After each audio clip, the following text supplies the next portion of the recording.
The calm before the storm. It had been a quiet Sunday afternoon when Sarah noticed the small changes. She couldn't place it at first. Her parents were sitting at the kitchen table, as they always did on Sunday mornings, sipping coffee and talking about the week ahead. Her father was reading the newspaper, his usual way of being present but distant. Her mother was on her phone, scrolling through something, but her attention was distracted. For a moment, everything felt normal, but there was an undercurrent of tension, something that had started to feel more and more familiar as the weeks went by. Sarah was 17, and in the years leading up to this moment, she had watched her parents slowly drift apart. It hadn't happened suddenly. There hadn't been a moment of explosion, no massive argument or dramatic affair. Instead, it had been a slow burn. The affectionate gestures had lessened. The long conversations after dinner had stopped. The laughter, once a common sound in their home, had become a rare visitor. Her parents had always been the perfect couple in her eyes. They had met in college and married shortly after graduation. They had built a life together, their home filled with memories of vacations, birthday parties, and family holidays. Sarah often thought of their early years together with a kind of nostalgia, a time when everything seemed simpler, when her parents were the center of her world. But now, those memories seemed distant. As her parents' marriage faltered, Sarah found herself unsure of what to believe. She had overheard hushed conversations between her parents late at night, but she couldn't make out the words. She had seen them exchange angry glares, heard the coldness in their voices when they spoke to each other. Yet, there was never any mention of a divorce. Her mother often said, "It's just a phase," while her father would just remain silent, retreating into his thoughts. But the tension in their house was palpable, and Sarah knew something was coming. She just wasn't sure what. It was late October when the first real crack appeared. Sarah had come home from school to find her father packing a suitcase. His movements were stiff, deliberate, as though each action carried the weight of a decision that had been made long before she had entered the room. "Where are you going, Dad?" Sarah asked, her voice trembling. She had seen her father pack a suitcase only once before, when he went on a business trip. But this time there was no mention of meetings or work. It felt different. Permanent, even. Her father stopped what he was doing and turned to face her. There was a look in his eyes that she hadn't seen in years. Guilt, regret, and something else she couldn't quite name. "Sarah, honey, I'm going to stay with your uncle for a little while. Your mom and I need some space." The words didn't make sense. Her father had always been the steady one, the one who held everything together when things went wrong.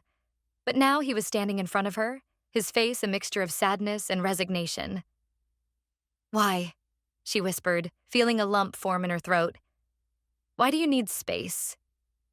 "I don't know," he said, running a hand through his hair. "Your mom and we're just not happy anymore." It was like a punch to the gut. Sarah had seen the signs, of course, but hearing the words spoken out loud was something entirely different. She stood there in the doorway, unable to speak. Her father's eyes flickered with emotion, but he didn't reach out to comfort her. He couldn't. "I'll be back in a few days," he said softly, but his voice lacked the certainty it once had. "We'll talk more when I get back." Before Sarah could protest, he picked up his bag and left the house, the front door closing with a finality that echoed through the walls. That night, her mother sat at the kitchen table, staring into her coffee cup. She didn't cry. She didn't scream. She just sat there, lost in thought. Sarah watched her from the doorway, unsure of how to approach her. Her mother had always been the stronger one, the one who held everything together when her father retreated into his work. But now, her mother seemed smaller, vulnerable in a way that Sarah had never seen before. "Mom?" Sarah's voice cracked as she spoke. Her mother looked up, her face weary. "What's happening? Why did Dad leave?" Her mother didn't answer immediately. She took a long breath, her hands shaking slightly as she set the coffee cup down. "Your father and we've been having problems for a long time. I didn't want you to know, but I think it's time to be honest with you." The words were like a floodgate opening, and Sarah felt a wave of emotion crash over her. Is he coming back? She asked, her voice barely a whisper. Her mother didn't answer, her gaze drifting to the window as if she were searching for something outside. I don't know, sweetheart. I don't know. The days that followed were a blur for Sarah.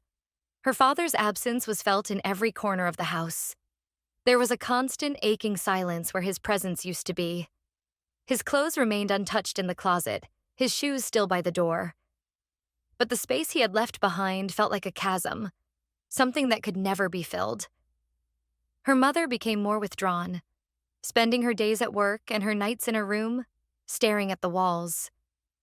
There were no more family dinners, no more movie nights, no more feeling of togetherness. Instead, there was only an empty house that seemed to echo with unspoken words. Sarah tried to reach out to her mother, but every attempt felt like it was falling on deaf ears. Her mother's responses were short, distant, as though she were caught in a world of her own. At school, Sarah struggled to keep up with her studies. Her friends noticed the change in her, but she couldn't bring herself to talk about it.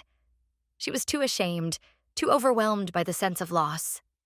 Her father called once or twice a week, but each conversation felt strained. They talked about mundane things, how her day was going, how school was, but never about the real issue. Sarah was scared to ask him about the divorce, scared that it would make everything more real. Her world was already crumbling, and she wasn't ready to face it head-on. But then, one night, as Sarah was sitting in the living room, the phone rang. It was her father. Sarah, he said, his voice tight. I need to talk to you. Her heart raced. This was the conversation she had been dreading. The phone felt heavy in Sarah's hand, as if it were made of stone rather than plastic. She had dreaded this moment, the moment when her father would try to explain what was happening. But now it was here, and she wasn't sure if she was ready to hear it. Dad? She asked, her voice barely above a whisper. Hey, sweetie. Her father's voice came through, soft but strained. I need you to listen to me for a minute. Sarah sat down on the couch, feeling the weight of the conversation already pressing down on her chest. She hadn't realized how much she was holding inside until this moment, when she was finally forced to confront everything that had been left unsaid. I'm not coming back home, Sarah, he said, his voice tight. Your mom and we've talked a lot, and we've both agreed that it's time for a change. We've grown apart. It's been happening for years, but we've ignored it, hoping it would get better. But it hasn't. Sarah closed her eyes, trying to hold back the tears that were threatening to spill. She had known deep down that this was coming, but hearing the finality in his words made it real. More real than anything she had ever experienced before. The life she had known, the family she had once taken for granted, was falling apart, and there was nothing she could do to stop it. Dad, she started, but her voice faltered. Why? Why didn't you tell me sooner? Her father sighed, and there was a long pause on the other end of the line. I didn't want to hurt you. I thought I could fix things. I thought if I just kept working, kept pretending that everything was okay, it would all work out. But it didn't. Sarah felt a surge of frustration, a mix of anger and sadness that she didn't know how to express. But I don't understand. Why can't you just try harder? Don't you still love Mom? I do, her father said quickly. I love her, I always will. But sometimes love isn't enough. We've tried everything, Sarah. We've been to therapy, we've talked, we've tried to make things work. But it hasn't been working for a long time. The tears started to fall then, silent and heavy, as Sarah struggled to process his words. She had always believed in the idea of love as a force that could conquer everything, that her parents' love would always be enough to hold them together. But now, standing on the other side of this conversation, she realized that love wasn't always enough. People could grow apart, no matter how hard they tried to hold on. Dad, I don't know what to do, Sarah said, her voice trembling. I don't know how to live in a world where you and Mom aren't together. I don't know how to handle this. Her father's voice softened. I know, sweetie. I know it's hard. But we're still your parents, and we'll both still be here for you. We just won't be together anymore.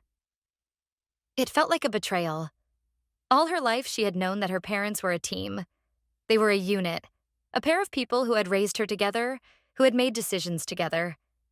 Now, that team was broken, and Sarah felt lost without it. I don't know if I can do this, Dad, she whispered. You don't have to do it alone, he replied. We'll get through this. It won't be easy, but we'll figure it out. The conversation ended shortly after that. There was nothing else to say, nothing else to do. Sarah sat in the silence of the room, the weight of her father's words sinking in. Her parents were getting a divorce. She would have to learn how to live with that reality, whether she was ready or not. The days after the phone call felt like a blur, an endless stretch of emotions that Sarah couldn't quite understand. She spent more time than usual in her room, trying to escape the tension that had filled the house.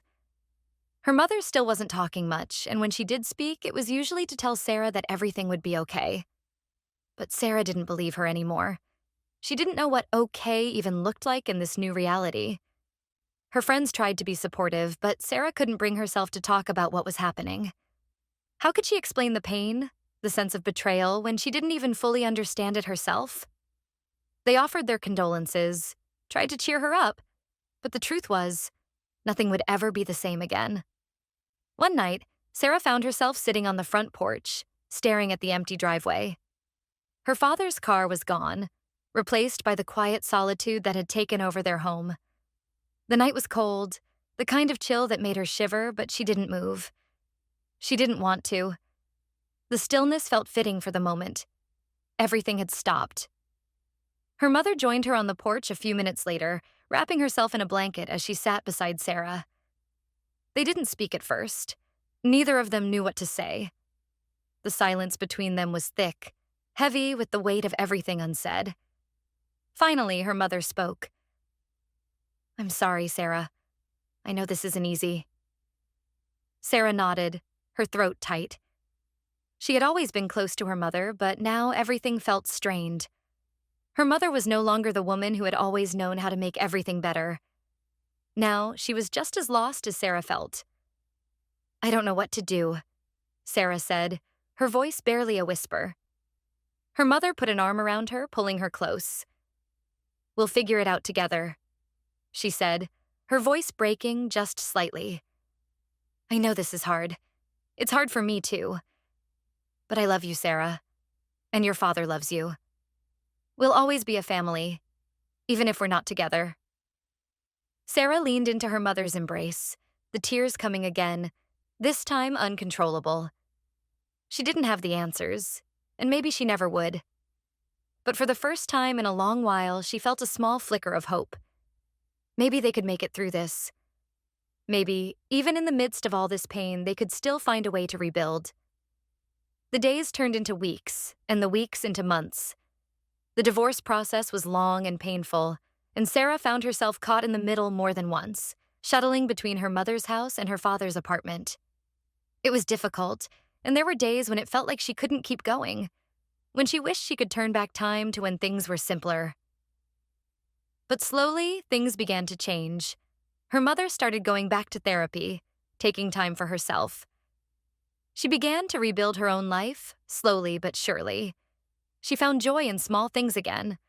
Gardening, painting, even going out with friends. Sarah could see her starting to heal, and that gave her hope that maybe, just maybe, she could heal too. Her father, too, seemed to be finding his way. The first few months after the separation were rough. He was distant, withdrawn, and unsure of what to do next. But gradually, he began to open up to Sarah more. They would have long conversations about life, about what had gone wrong, and about what they hoped for the future. It wasn't the same as before, but it was something. They were both learning how to be different people in a different world, but they were still family. And Sarah? She learned to navigate this new reality, one step at a time. She still missed the way things used to be, the way her parents used to laugh and love each other. But she learned that love didn't always mean staying together. Sometimes love meant letting go, The road to healing wasn't easy, and it wasn't quick. There were still moments of pain, moments when the weight of everything felt too much to bear. But with time, Sarah began to understand that this new chapter of her life didn't have to be defined by the pain of her parents' divorce. It was part of her story, but it didn't have to be the whole story. As the months went on, Sarah began to find her own way forward. She found solace in her friends, in her hobbies, and in her own growth. It wasn't perfect, and there were days when she still felt lost. But she wasn't alone anymore. Her parents were still there for her, in different ways, and that was enough to keep her going. And as for her parents, they found their own peace too. They were no longer together, but they had learned to love each other in a different way, a way that allowed them to be parents, to be family, even in the absence of the life they had once shared. It wasn't the happy ending she had imagined, but it was a new beginning. And in the end, that was all that really mattered.